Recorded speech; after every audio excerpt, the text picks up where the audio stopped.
Nakangiting sinabi ni Ming na malamang ay pinagsisisihan na ito ni Hua Chi ngayon. Sumagot si Zhang Heng na hindi naman dahil 3,000 bilyong eternal coins ito at mas mayaman pa ito ngayon kaysa sa kanyang ama at nagtayo na ito ng sariling negosyo at bumuo ng sariling puwersa. Sinabi ni Ming na hahanap siya ng pagkakataon upang makipag-usap dito at kung sa palagay nito ay nalugi ito ay bibigyan niya ito ng karagdagang kabayaran. Pinuri ni Zhang Heng si Ming sa kanyang pagiging makatao at sinabing sa kanyang palagay ay sobra na ang 3,000 bilyon at 1,000 bilyon ay sapat na at sila ay kakaunti lamang ang kinita. Nagtanong si Ming kung naging maayos ang pakikipagkalakalan sa Moon Shadow Clan, dahil noong umalis siya ay ibinigay niya ang transmission ring na bigay ni Princess Zhao Yu kay Zhang Heng upang siya ang mamahala sa pagbili. Sumagot si Zhang Heng na naging maayos ang lahat at ang 6 na malalaking mundo ng Moon Shadow Clan ay hindi lamang sagana sa espiritual na enerhiya kundi napakalawak din ng lawak at napakataas ng produksyon ng espiritual na gamot na may magagandang uri at kalidad. Tumango si Ming at sinabing ang 100 races at divine race ay sumasakop sa pinakamagagandang lugar ng ancestral source continent at ang kalamangan na ito ay hindi kayang pantayan ng sangkatauhan at pagkasabi nito ay nagtanong siya kung nais nitong sumama sa kanya sa immortal continent. Sabik na pumayag si Zhang Heng at sinabing malapit na siyang mabagot kaya syempre sasama siya. Sa tulong ng Undying Divine Tree ay malayang nakakapunta si Ming sa iba't ibang malalaking mundo. Ngunit upang pumunta sa Immortal Continent ay kinailangan niya ang tulong ng Spacetime Sword dahil hindi pa nakakapag-ugat ang Undying Tree doon. Sa Taiching City ng Immortal Continent ay katatapos lamang ihatid ni Xian Xian ang isang marangal na panauhin nang makita niyang may direktang pumasok sa bulwagan at ito ay sina Ming at Zhang Heng. Masayang binati ni Ming si Xian Xian at ang magandang mukha nito ay nagpakita ng kagalakan at mabilis siyang lumapit at tinawag siyang Kuya Ming. Tumingin si Ming sa paligid at sinabing simple lamang ang kanyang lugar at nakangiting ngumiti si Xian Xian at pinaupo silang dalawa. Matagal na silang hindi nagkikita kaya natural na marami silang pinag-usapan. Sa kanilang pag-uusap ay binanggit ni Xian Xian ang Yin-Yang Sect at sinabing ang sekta ay mabilis na umunlad sa bagong kapaligiran at ang sinasambang Diyos ng Yin-Yang ay nagpakita ng kanyang tunay na anyo at patuloy na naninirahan sa sekta at kamakailan lamang ay nagtayo pa ang Yin-Yang Sect ng isang sangay sa Immortal Continent upang mangalap ng mga taga-sunod. Alam ni Ming na ang malalaking sekta ng Tianyuan ay may kanya-kanyang sinasambang Diyos at syempre pa ang tinatawag na mga Diyos ay karamihang mga master ng longevity realm at hindi pa tunay na mga Diyos at nagtanong siya kung ano na ang kalagayan ng kakayahan ng Yin-Yang Divine Lord na minsan ay nakatulong sa kanya.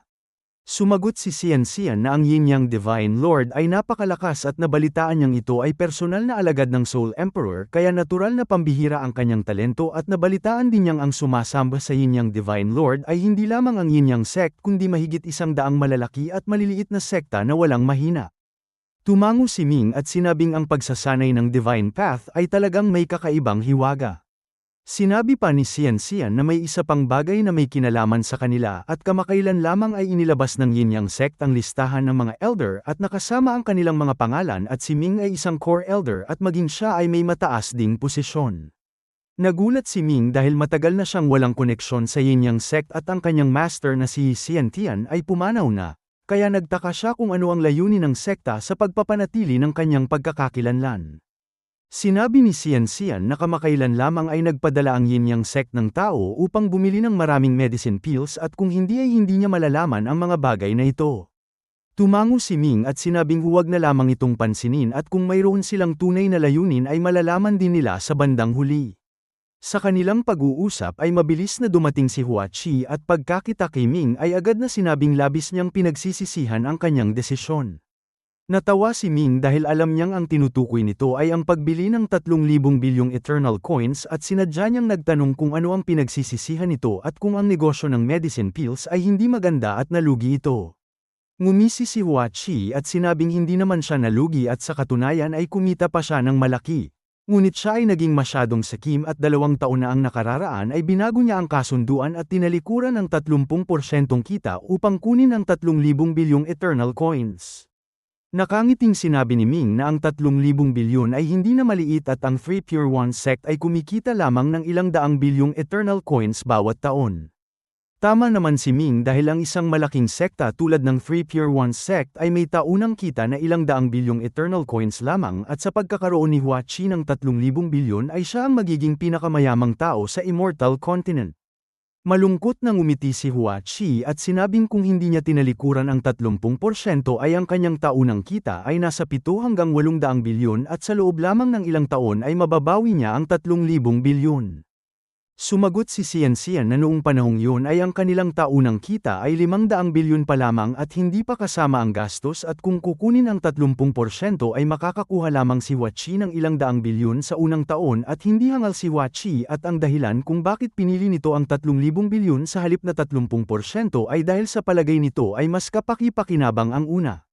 Ngumisi si Hua Chi at sinabing hindi na mahalaga ang nakaraan at dahil bihirang pumunta si Ming ay dapat silang magsaya at maglasing. Ikinaway ni Ming ang kanyang kamay at sinabing mayroon pa siyang mahalagang bagay na gagawin at sa ibang araw na lamang sila magkita. Hindi na ito pinilit ni Hua Chi at pumayag at siya ay tila mayroon ding mahalagang bagay na kailangang gawin kaya mabilis siyang dumating at mabilis ding umalis.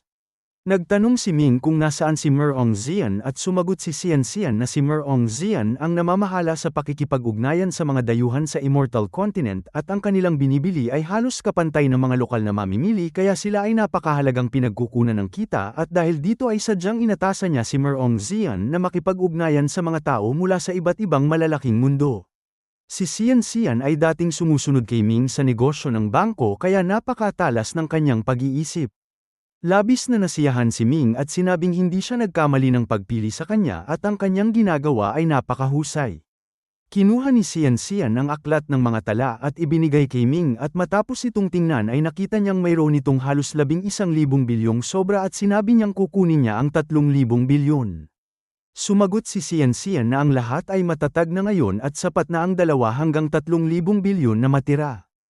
Sinabi ni Ming na babalik siya kung kulangin ng pera at ang perang ito ay nais niyang gamitin upang gumawa ng mga bagay sa teritoryo ng Martial God Hall at ikinwento niya ang nangyari sa Heavenly Dao Sect. Galit na sinabi ni Xian na ang Martial God Hall ay labis na nang-aapi at kailangan nilang gumanti, ngunit nagtanong siya kung si Ming ay mag-isa lamang na pupunta. Sumagot si Ming na nais niyang gawin sa kanila ang ginawa nila sa kanya at kung hinamon nila ang Heavenly Dao Sect ay hahamunin din niya ang mga henyo ng Martial God Hall at isa-isa silang talunin at hindi lamang yun kundi magtatayo rin siya ng isang paaralan sa harap ng pintuan ng Martial God Hall upang ipalaganap ang kanyang pananaw sa martial arts at magtatag ng sariling sangay. Sinabi ni Xian na sa ganitong paraan ay magiging ganap na kaaway nila ang Martial God Hall. Sumagot si Ming na sila ay naging kaaway na mula pa noong pinatay nila ang mga alagad ng Heavenly Dao Sect at walang puwang ang 2 araw sa iisang langit at mula nang maging main god si Han Jiuyin ay inakala ng lahat na ang kanyang landas sa martial arts ang tama at ipapakita niya sa mga tao na mali ito. Nag-isip si Xian at sinabing bilang Crown Prince ng Human Emperor ay maaaring palawakin ni Ming ang Heavenly Dao Sect sa loob ng nasasakupan ng 3 emperador at kapag mayroon na silang sapat na pundasyon at lakas ay sa kanila direktang labanan ang Martial God Hall. Tumango si Ming at sinabing may katwiran ito, ngunit may mga bagay na hindi maaaring urungan at magtatayo siya ng Heavenly Dao Sect sa magkabilang panig. Pagkatapos kunin ang pera ay hindi na nagtagal pa si Ming at nagpaalam kina Zhang Heng at Xian at nagtungo sa Three Emperors World. Ang dahilan kung bakit siya pumunta sa Three Emperors World ay upang malaman kung lumabas na ang Human Emperor sa kanyang pagsasanay at noong pumunta siya sa Medicine Civilization ay ang tunay na katawan ng Human Emperor ay pumasok sa pagsasanay at ang kanyang clone ay nagtungo upang magbantay, kaya kinailangan itong umalis ng ilang panahon. Dahil hawak ni Ming ang Human Emperor Seal ay mayroon siyang malaking autoridad sa Three Emperors World, kaya pagbalik niya ay agad na nagtipon ng mga opisyal upang makipagkita sa kanya. Ang totoo ay ang Human Emperor ay mayroon pang isang clone at bagaman wala ang nakaupo sa Human Imperial Palace ay mayroon pang isang clone na namamahala sa korte at nakikinig sa mga ulat ng mga opisyal. Ayon sa patakaran ay ang Crown Prince ng Human Emperor ay dapat ding dumalo sa korte. Ngunit binigyan siya ng Human Emperor ng pribilehiyo upang hindi na niya kailangan pang mag-aksaya ng mahalagang oras. Pagbalik niya sa Human Imperial Palace ay hindi pa rin bumabalik ang Human Emperor at tinatamad siyang makipagkita sa mga opisyal kaya sunod-sunod niyang tinanggihan ang mga panauhin. Ngunit hindi nagtagal ay dumating si Xianglong na mukhang galing sa malayo at puno ng alikabok at noong nakaraan ay hindi siya nakita ni Ming dahil siya ay malubhang nasugatan at patuloy na nagsasanay at ngayon na mahigit 3 taon na ang lumipas ay malamang na gumaling na ang kanyang sugat. Nagtanong si Ming kung saan ito nagpunta at pinaalis ni Xianglong ang mga lingkod at sinabing may darating na pangalawang kapatid na lalaki na maaaring humingi ng Human Emperor Seal. Ang tinutukoy ni Xianglong na pangalawang kapatid ay ang second prince ng mga anak ng Human Emperor na si Xiang Yunfei na nasa ika-7 antas ng Longevity Realm at siya ang pinakamalakas sa 8 prinsipe at ang pamilya ng ina ng second prince ay may malaking impluwensya sa korte at isa sa mga nangungunang malalaking angkan. Malamig na tumawa si Ming at nagtanong kung ito ba ay si Xiang Yunfei at bihira siyang makipag-ugnayan sa 7 iba pang prinsipe at karaniwan ay si Xianglong ang humahawak ng relasyon sa kanila. Ngunit hindi ito nangangahulugang hindi niya sila kilala at sa 7 prinsipe ay si Second Prince Xiang Yunfei ang may pinakamalakas na kakayahan at pinakamalaking ambisyon at pinakamalakas na puwersa. Ipinagpatuloy ni Xianglong ang pagkukwento at sinabing si Xiang Yunfei ay pumasok sa 3 Pure One sect ng sibilisasyon ng Immortality at ang kanyang master ay ang ikalawang pinakamataas na tao ng sekta at ilang buwan na ang nakararaan ay bigla itong bumalik mula sa sibilisasyon ng Immortality at kahapon lamang ay pumunta ito upang bigyan ng regalo ang kanyang ina at nakita si Yi at ang taong ito ay labis na mayabang at direktang hiniling na sumama sa kanya si Yi. Nagkunot ang noo ni Ming at sinabing siya ay isang prinsipe ngunit bakit wala siyang kagandahang asal. Sumagot si Xianglong na nagtaka rin siya, ngunit pagkaalis nito ay sinabi sa kanya ni Yi na naramdaman niya mula kay Xiang Yunfei ang lakas ng dugo ng Diyos at malamang na naramdaman din ito ni Xiang Yunfei kaya nais nitong kunin si Yi. Nagulat si Ming at nagtanong kung si Xiang Yunfei ay may dugo ng sinaunang Diyos at hindi siya makapaniwala. Sumagot si Xianglong na pagbalik ni Xiang Yunfei ay malaki ang ipinagbago ng kanyang pag-uugali at ipinagmamalaki nitong ang Crown Prince ng Human Emperor ay walang karapatan at nais nitong kunin ang Human Emperor Seal. Malamig na sinabi ni Ming na mabuti iyon at ito ay talagang walang takot sa batas at nais niyang makita kung paano nito kukunin ang Human Emperor Seal. Pagkasabi nito ay biglang sinabi ni Ming na ang kakayahan ni Xianglong ay masyadong mahina at kailangan na itong tumaas at pagkatapos nilang harapin si Xiang Yunfei ay sabay silang magsasanay at sasalakayin ng 9 Deaths Art at ang kanyang Dragon God Art ay nasa ika-22 antas pa lamang at kailangan niya itong tulungang umabot sa ika-24 na antas upang makapasok sa Longevity Realm. Si Second Prince Xiang Yunfei ay dumating agad at hindi pa nag-uusap ng matagal sina Ming at Xianglong nang may isang tagapaglingkod na nagmamadaling pumasok at sinabing si Second Prince ay nasa pintuan at humihiling na makipagkita. Maliban sa Crown Prince ng Human Emperor ay ang mga anak ng Human Emperor ay hindi pinapayagang manirahan sa Human Imperial Palace at sila ay may kanya-kanyang tirahan at tumatanggap ng buwanang malaking allowance. Kaya kahit na si Second Prince ay nais pumunta sa Human Imperial Palace ay kailangan pa rin niyang magpaalam at kung hindi siya pinayagan ay hindi siya maaaring pumasok dahil ito ay isang mabigat na kasalanan. Mahinahong sinabi ni Ming na hindi niya ito tatanggapin at sumagot ang tagapaglingkod at nagmamadaling pumunta sa pasukan ng Human Imperial Palace. Sa pasukan ay isang kabataan ang nakatayo na may kayabangan sa kanyang mukha at nang lumapit ang tagapaglingkod ay paumanhin nitong sinabi sa Second Prince na ang Crown Prince ay may mahalagang bagay na ginagawa at walang oras upang makipagkita sa kanya. Nagulat si Xiang Yunfei at pagkatapos ay nagalit at kahit na si Xianglong ay naging Crown Prince ng Human Emperor ay hindi niya ito gaanong iginalang at bilang isang master sa ika-7 antas ng Longevity Realm ay malalim niyang nararamdaman ang kalayaan at kaginhawaan at ang mga bagay tulad ng katanyagan at posisyon ay walang halaga para sa kanya at ngayon na tumanggi si Xianglong na makipagkita sa kanya ay agad niyang naramdamang siya ay ininsulto. Malakas na sumigaw si Xiang Yunfei at ibinalita ang kanyang pangalan at humiling na makipagkita sa Crown Prince ng Human Emperor at ang kanyang malakas na tinig ay umalingawngaw at narinig sa kaloob-looban ng palasyo. Natural na narinig ito ni Ming at malamig na tumawa at sinabing naglakas loob itong pag-interesen si Yi kaya bibigyan niya ito ng leksyon. Sumagot si Xianglong na ang taong ito ay mayabang at hindi siya nito inilagay sa paninginoon at ngayon na nais nitong angkinin si Yi ay tiyak na gagawin nito ang lahat laban sa kanila. Sinabi ni Ming na siya ay isang prinsipe lamang at hindi nito kayang baligtarin ang langit. 3 beses na sumigaw si Xiang Yunfei ngunit hindi pa rin ito pinansin ni Ming at sa galit ay pumutok ang kanyang baga at malakas na tinapakan ang lupa at umalis.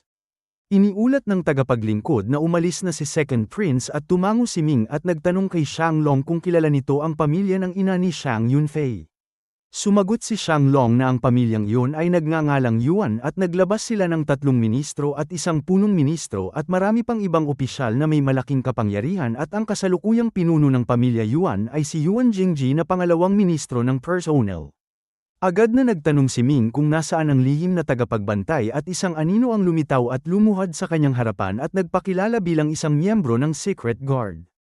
Inutusan ni Ming ang Secret Guard na imbestigahan si Yuan Jingji at tingnan kung may paglabag sa batas at agad na iulat sa kanya at sumagot ito at naglaho. Sinabi ni Shanglong na kumpara sa kapangyarihan ng pamilya Yuan ay mas nakatatakot ang kanilang henyo na si Yuan Lingshu na bata pa ngunit nasa unang antas na ng Longevity Realm at isang estudyante ng Supreme Academy. Nagtanong si Ming kung si Yuan Lingshu ay nasa Supreme Academy pa at sumagot si Shanglong na bumalik na ito ilang taon na ang nakararaan at kasalukuyang naglilingkod sa ilalim ng Crown Prince ng Heavenly Emperor na si Si Kungzun at kamakailan lamang ay nalaman din niyang si Si Kungzun ay maaaring mula rin sa Supreme Academy. Sinabi ni Ming na huwag munang pansinin si Si Kungzun at dahil si Yuan Lingshu ay nasa Three Emperors World ay siya ang kanyang pupuntahan. Ipinaliwanag ni Shanglong na sa pamilya Yuan ay ang pinakamatingkad ay sina Yuan Jingji at Yuan Lingshu at kapag nalutas sila ay tiyak na malulugi ang pamilya Yuan at pagkatapos ay pipilitin ng ina ni Second Prince si Shang Yunfei na gumawa ng hindi makatwirang desisyon. Sinabi ni Ming na sa panahong ito ay maaari na niyang gamitin ang Human Emperor Seal upang hatulan ito at alisin ang problemang ito. Ayon kay Shanglong ay may isang pagkakataon upang harapin si Yuan Lingshu at isa sa 40 kalangitan ng sibilisasyon ng Buddhism na pinamumunuan ng Azure King ay ang Azure Heaven at ang Azure King ay may isang prinsesa na nagngangalang Princess Shukun at mula nang isama ang sibilisasyon ng Buddhism sa loob ng Primordial Chaos Firmament Cover ay lumawak ang pakikipag-ugnayan nito sa iba't ibang sibilisasyon at ang pagpunta ni Princess Shukun ay upang pumili ng isang lalaking kanyang magugustuhan upang sa pamamagitan ng kasal ay mapalalim ang ugnayan ng Buddhism at Three Emperors World. Nagtanong si Ming kung ito ba ay pagpili ng lalaki at sinabing ang bagay na ito ay hindi simple. Sumagot si Shanglong na simple man o hindi ay wala itong gaanong kinalaman sa kanila at kinabukasan ay magdaraos ang Earthly Emperor ng isang handaan para kay Princess Shukun at sa kanyang mga kasama at ayon sa patakaran ay iimbitahan din sila at gayon din sina Si Kungzun at Yuan Lingshu.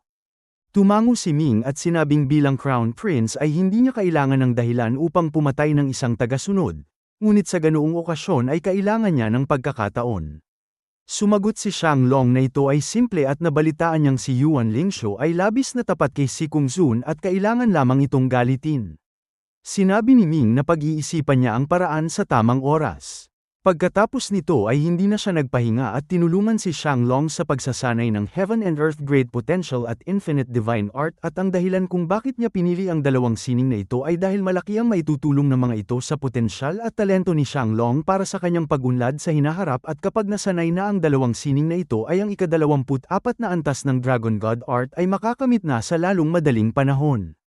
Hindi na pinagdaan ni Ming si Shanglong sa mahirap na pagsasanay at dahil sila ay dalawang katawan ngunit iisa ang pinagmulan at nagkakaintindihan ang kanilang mga puso ay maaari niyang direktang ibuhos ang kanyang lakas upang matulungan itong mabilis na umangat at kasabay nito ay maaari niyang ibahagi ang kanyang karanasan sa pagsasanay upang maiwasan ang panganib ng labis na mabilis na pag-unlad.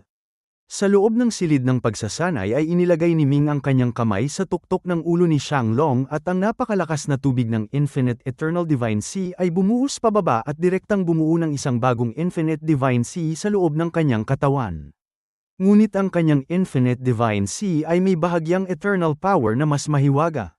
Sa trial ground ay nakakain si Ming ng isang Golden Wind Great Pang na halos nasa antas ng Main God at ang kanyang Infinite Divine Sea ay ubod ng lakas at kailangan lamang niyang magbigay ng 1,000 ng kanyang lakas upang magkaroon si Shanglong ng isang malakas na Infinite Divine Sea. Isang malakas na kulog ang umalingawngaw at ang Dantian at Energy Sea ni Shanglong ay unti-unting nabuo ang Infinite Divine Sea at ang kanyang Divine Sense ay pumasok dito at naging isang banal na dragon na masayang lumalangoy sa Infinite Sea. Walang pag-aalinlang ang ibinuhos ni Ming ang halos 1/10 ng kanyang Infinite Divine Sea sa katawan ni Shanglong at sa kabutihang palad ay si Shanglong ay orihinal na isang likas na espiritual na embryo at may katawan na hindi namamatay. Kaya bagaman masakit ang proseso ay kanyang tiniis ito. Sinabi ni Ming na palakasin ang Heaven and Earth Great Potential at agad na buong lakas na pinaandar ito ni Shanglong at ang lakas ng Infinite Divine Sea ay bumuhos ng malakas at ang Heaven and Earth Great Potential ay mabilis na umangat mula sa 1 antas hanggang 10 antas at hanggang ika-24 na antas at sa loob lamang ng 3 oras ay umabot ito sa Sukdulan sa ika-36 na antas.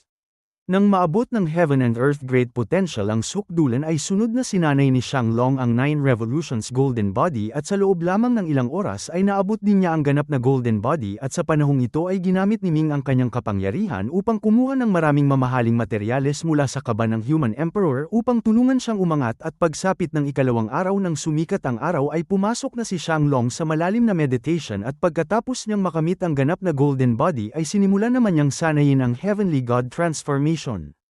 Gaya ng inaasahan ay bago pa man makainom ng tsaa sa umaga ay nagpadala na ang Earthly Emperor ng isang imbitasyon at nakasulat dito na si Princess Shukun ng Ozura ay pupunta sa Three Emperors World at ang Earthly Emperor ay magdaraos ng isang handaan para sa kanya at sa oras na yun ay maraming mga kabataang may talento ng Three Emperors World ang dadalo. Kinuha ni Ming ang imbitasyon at nagbihis ng pormal na damit at nagdalang mga tagasunod patungo sa Earthly Imperial Palace at dahil ito ang kanyang unang pagbisita sa Earthly Emperor ay hindi siya maaaring pumunta ng walang dala, kaya pumili siya ng ilang mamahaling regalo mula sa kaba ng Human Emperor at ipinadala sa kanyang mga tagasunod. Sa harap ng Earthly Imperial Palace ay napakaraming tao at sasakyan na nagmumula sa iba't ibang direksyon at ang mga taong ito ay nakakakilala kay Ming at mula sa malayo ay bumababa na sila ng kanilang sasakyan at yumuyuko. Ngunit may isang sasakyan na hindi huminto at direktang pumunta sa gate ng palasyo. Nagalit ang mga tagapagbantay at isa sa mga tagapagbantay ng Human Emperor ay nagtanong kung nais ni Ming na turuan ng leksyon ang taong walang galang na yun. Mahinahong sinabi ni Ming na hindi na ito kailangan at magpatuloy na lamang sila. Huminto ang sasakyang yun at isang lalaki at isang babae ang bumaba at ang babae ay kilala ni Ming dahil noong una siyang pumunta sa Three Emperors World ay nakatagpo niya ang isang babaeng mabilis na nakasakay sa kabayo na muntik nang makasakit ng tao at siya ay nakialam upang iligtas ang tao. Ngunit ang babaeng yun ay labis na walang katwiran at nais pa siyang saktan at pinigilan ito ni Jin Shanbai. Kalaunan ay nalaman niyang ang babaeng ito ay nagngangalang Hong Chanjiao at ang kanyang ama ay ang Vice Minister of War at ang kanyang lola ay isang master sa ika-8 antas ng Longevity Realm at mula noon ay hindi na sila nagkita at hindi niya inaasahang makikita niya ito rito. Hindi maganda ang pagtingin ni Ming sa babaeng ito at ngayon na nakilala niya ito ay agad niyang tinawag ang Blade Guard.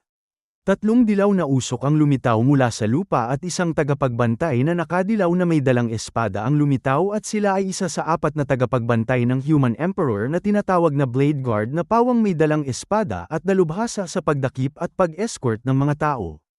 Magalang na nagtanong ang Blade Guard kung ano ang utos ng Crown Prince at sinabi ni Ming na dakpin ang dalawang yun. Hindi na nagtanong ang Blade Guard kung bakit at direktang kumilos at isang malakas na puwersa ang sumiklab at agad na pinigilan sina Hong Chanjiao at ang kasama nito at pagkatapos ay 2 kadena ang bumagsak at iginapos sila. Si Hong Chanjiao na sanay sa kayabangan ay galit na nagtanong kung sino sila at kung bakit nila siya dinadakip. Isang tagapagbantay ng Human Emperor ang lumapit at malakas na sinabing ang hindi paghinto ng sasakyan at hindi pagbibigay galang sa harap ng Crown Prince ng Human Emperor ay isang kasalanan ng paghihimagsik at ayon sa batas ay parurusahan ito ng 80 hampas ng tungkod at pagkakakulong ng 100 araw.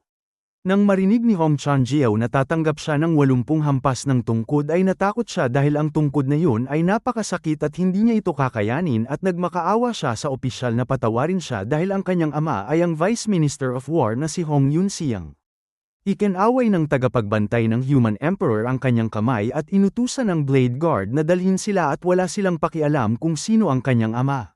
Ngunit sa sandaling iyon ay isang malakas na puwersa ng pagpatay ang bumaba at isang tinig ang nagsabing huwag nilang galawin ang kanyang Chanjiao. Tumingala si Ming at nakita ang isang divine light na mabilis na lumilipad mula sa malayo at sa kanyang tansya ay hindi bababa sa ika-8 antas ng Longevity Realm at alam niyang ito ay ang lola ni Hong Chanjiao, kaya agad niyang iniutos na kung ito ay lalapit ay patayin ito. Ang utos ng Crown Prince ng Human Emperor ay hindi biro at hindi alam kung saan nanggaling ang 18 tagapagbantay na may kakayahang nasa ika-6 o ika-7 antas ng Longevity Realm at kumalat sila sa loob ng 3,000 hakbang na lawak at bawat isa ay may hawak na token na idiniin sa lupa. Isang malakas na tunog ang umalingaw-ngaw at ang walang katulad na killing formation na nakabaon ng malalim sa ilalim ng lupa na maaari lamang buhayin ng tatlong imperial na selyo ay bahagyang ng inig at isa sa mga tagapagbantay ay malakas na humiling ng pahintulot ng Crown Prince.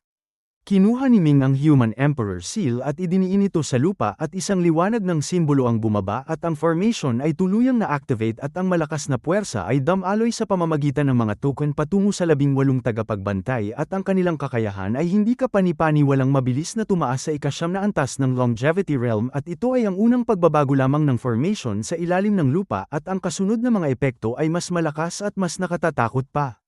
Inutusan ng isang tagapagbantay ang papalapit na Divine Light na umatras kung hindi ay papatayin ito. Ang dumating ay mas naging agresibo at hindi lamang hindi umatras kundi lalong bumilis at isang malaking dilaw na kamay ang lumitaw mula sa Divine Light at sinira ang espasyo at sinunggaban ang Blade Guard na may hawak kay Hong Chanjiao. Sa utos ng pinuno ng mga tagapagbantay ay 18 liwanag ng pagpatay ang pumailan lang at bumuo ng isang itim na kamay na sumunggab sa ere. Nang lumitaw ang itim na kamay ay nalaman ng dumating na ito ay mapanganib at malakas na sinabing siya ay kapatid ng Earthly Emperor.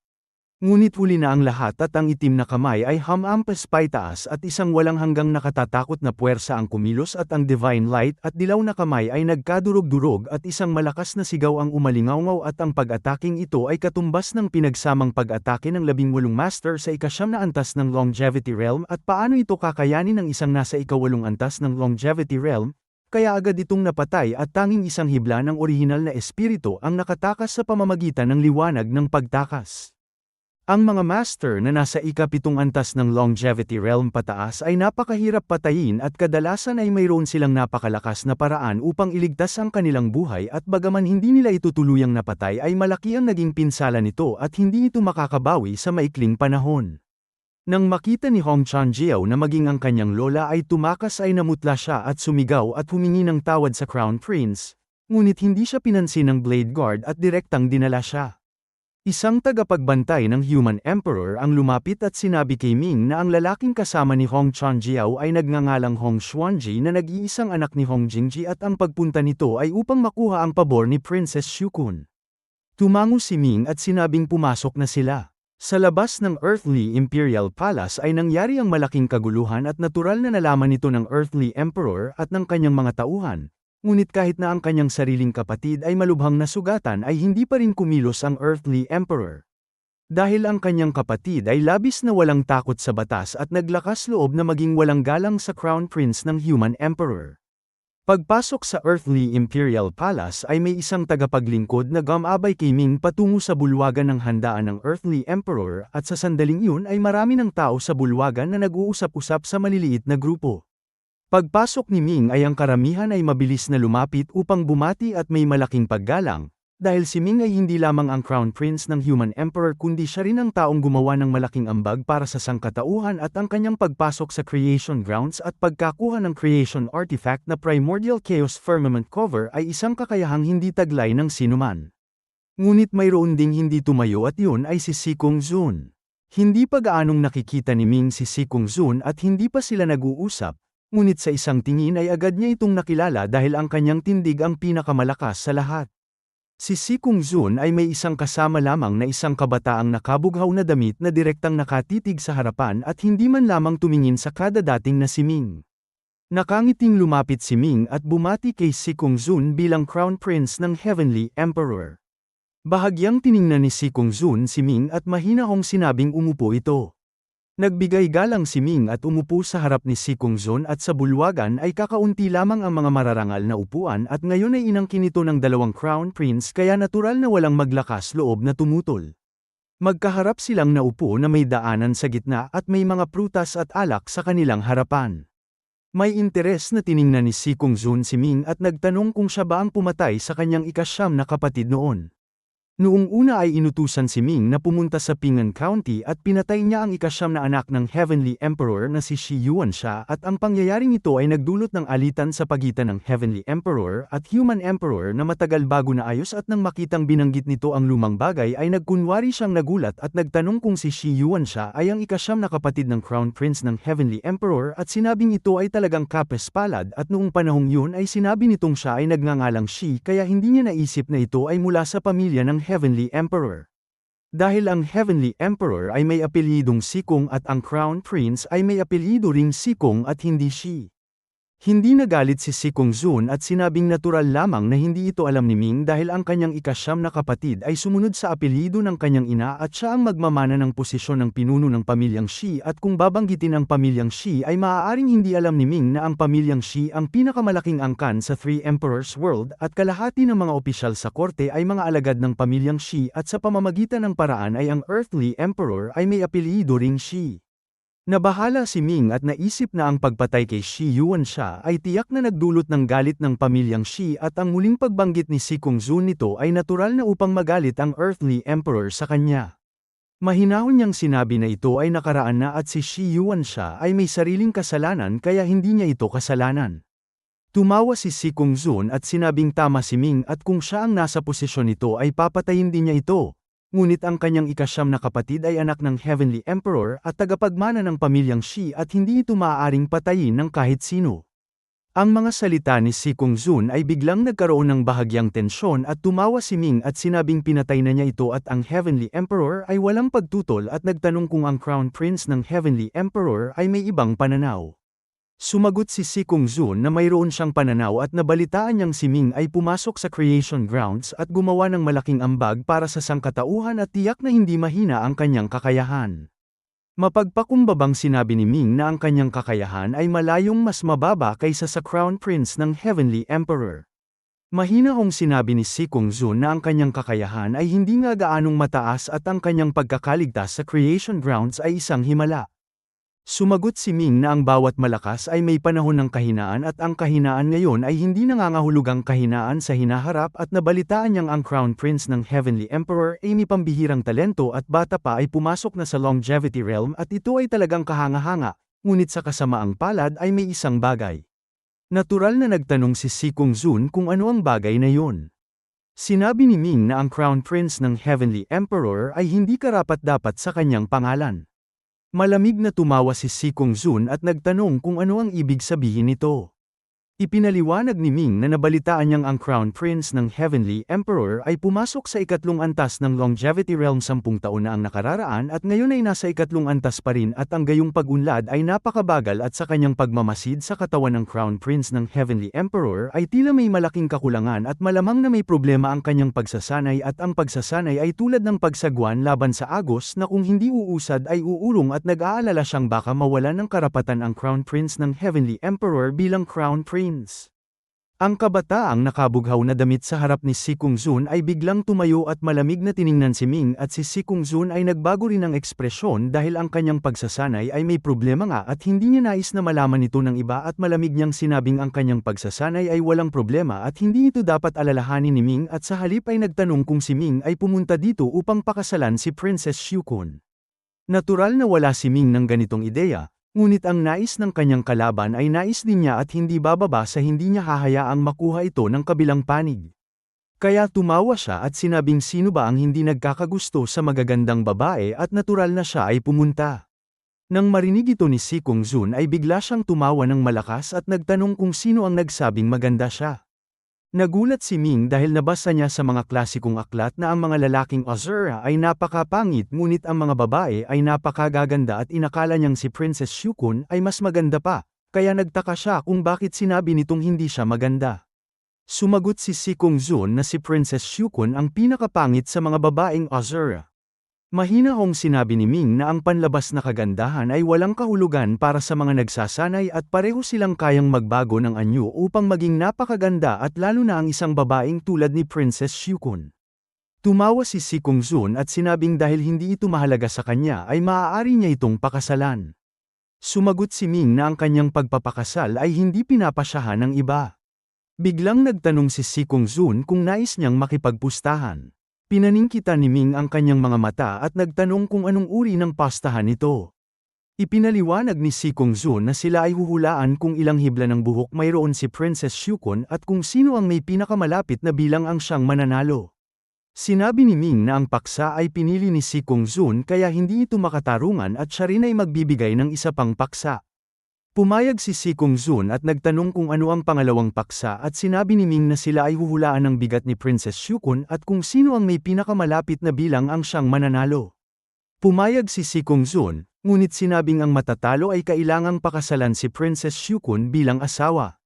Hindi inaasahan ni Ming na ito ang magiging nilalaman ng kanilang pastahan at sandali siyang natigilan at sinabing bukod pa rito ay ang matatalo ay kailangang agad na ipahayag ito sa buong mundo at pumili ng araw ng kasal. Pumalakpak si Si Kongzun sa mesa at sinabing ganoon na nga. Sinabi ni Ming na si Princess Shukon ay walang buhok. Tumawa ng malakas si Si Kongzun at sinabing kung gayon ay huhulaan niyang siya ay may isang hibla ng buhok. Ang totoo ay hindi sila nagtutunggali sa swerte o kakayahang makita ang hinaharap kundi sa kanilang impluensya at sa isang iglap ay nagbigay sila ng kani-kanilang utos at ang utos ni Ming ay humanap ng tao upang puntahan si Princess Shukon at ahitin ang kanyang ulo at ang utos ni Si Kongzun ay huwag hayaang ahitin ng sinuman ang ulo ni Princess Shukon. Sa pangalawang paksa ay si Si Kongzun ang unang nagsabi ng kanyang sagot at sinabing si Princess Shukon ay may bigat na 100 kilo. Sumagot si Ming na si Princess Shukon ay may bigat na 3,000 kilo at ang kanyang tinig ay puno ng kumpiyansa. Nagkunot ang noo ni Si Kongzun dahil kahit na ang isang normal na babae ay may bigat na mahigit 100 kilo at nagtaka siya kung bakit sinabi ni Ming na 3,000 kilo at kung ano ang kanyang binabalak. Sa sandaling yun ay inilabas ni Ming ang kanyang unang utos at pinapunta ang kanyang mga tagapagbantay upang magpadala ng isang batch ng spirit fruits at tuyong karne kay Princess Shukon at syempre pa ay nagutos din si Si Kongzun na protektahan si Princess Shukon. Pareho silang nakaupo ng hindi gumagalaw ngunit sa ilalim ay may malakas na agos na hindi nakikita at hindi mabilang na puwersa ang pinakilos at hindi inakala ni Ming na ang puwersang iniwan sa kanya ng Human Emperor ay mas malakas kaysa sa Crown Prince ng Heavenly Emperor. Ngunit kumpara kay Si Kongzun ay mayroon siyang kalamangan at yun ay ang pera. Nang magpadala si Si Kongzun ng maraming malalakas na tao upang hanapin si Princess Shukon ay ang mga tauhan ni Ming ay naunang dumating at natagpuan ang prinsesa ng Azura at sa sandaling yun ay si Princess Shukon ay nasa loob ng Heavenly Imperial Palace at katatapos lamang bumati sa Heavenly Emperor at isang mensahero na tagapagbantay na ipinadala ni Ming ay lumabas mula sa dilim at bumati kay Princess Shukon. Ang mukha ni Princess Shukon ay natatakpan ng itim na belo at nagtanong kung sino ito at ang kanyang tinig ay napakaganda pakinggan. Ang mensaherong tagapagbantay na may tagubilin mula kay Ming ay may inihandang paliwanag at sinabing siya ay mula sa ilalim ng Crown Prince ng Human Emperor at ipinadala upang makipagkasundo sa prinsesa. Nagulat si Princess Shukon at nagtanong kung anong uri ng kasunduan nito. Ipinaliwanag ng mensaherong tagapagbantay na ang kanilang pinuno ay nagsabing kapag pumayag ang prinsesa na ahitin ang kanyang ulo at kumain ng 3,000 kilo ng tuyong karne at prutas ay bibigyan siya nito ng 100 bilyong eternal coins. Nagulat si Princess Shukon at nagtanong kung ito ba ay totoo, dahil ang Azure Heaven ay isa lamang sa 40 kalangitan at ang kapangyarihan nito ay malayong mas mababa kaysa sa Three Emperors World. Kaya ang prinsesa ay hindi talaga mayaman at ang 100 bilyong eternal coins ay isang napakalaking halaga na hindi pa niya nakikita sa kanyang buong buhay at sa kabutihang palad ay lubha siyang nangangailangan ng pera ngayon. Pumayag siya halos ng walang pag-aatubili at ibinigay ng mensaherong tagapagbantay ang 30 bilyong eternal coins kay Princess Shukon at sinabing pagkatapos ng bagay na ito ay ibibigay ng kanilang pinuno ang natitirang 70 bilyong eternal coins sa prinsesa. Pagkaalis ng mensaherong tagapagbantay na ipinadala ni Ming ay dumating naman ang mga tauhang ipinadala ni Si Kongzun at nakita nila mismo ang transaksyong ito ngunit hindi nila ito mapigilan, dahil ang kanilang utos ay protektahan si Princess Shukon at ang mga tauhan ng Crown Prince ng Human Emperor ay hindi naman umatake, kaya bakit nila kailangang protektahan ito? Nagtanong ang mga tagapagpatupad ng utos sa kanilang pinuno kung ano ang dapat nilang gawin at nag-isip ang pinuno at sinabing iulat na lamang ito ng totoo at hintayin ang desisyon ng kanilang pinuno. Sa sandaling yun ay sumakay na si Princess Shukon sa kanyang sasakyan at sa loob nito ay isang katulong na babae ang tahimik na nagtanong kung talaga bang aahitin ng prinsesa ang kanyang ulo. Mahinahong sumagot si Princess Shukon na siya ay likas na pangit at ang pag-ahit ng ulo ay hindi malaking bagay at ang kanyang ama ay nasa kagipitan sa pananalapi at kung makukuha niya ang 100 bilyong Eternal Coins ay matutulungan niya ito. Nagtanong ang katulong kung paano naman kakainin ng prinsesa ang 3,000 kilo ng pagkain at bumuntong hininga ito. Sumagot si Princess Shukon na ito ay simple at tinanong kung hindi ba't nag-iwan ang mensaherong tagapagbantay ng spirit fruits at tuyong karne at kakain na lamang siya ng marami at pagkasabi nito ay talagang kinuha niya ang storage ring na iniwan ng mensaherong tagapagbantay at nagsimulang kumain ng marami at kasabay nito ay ang sasakyan ay patungo na sa Earthly Imperial Palace.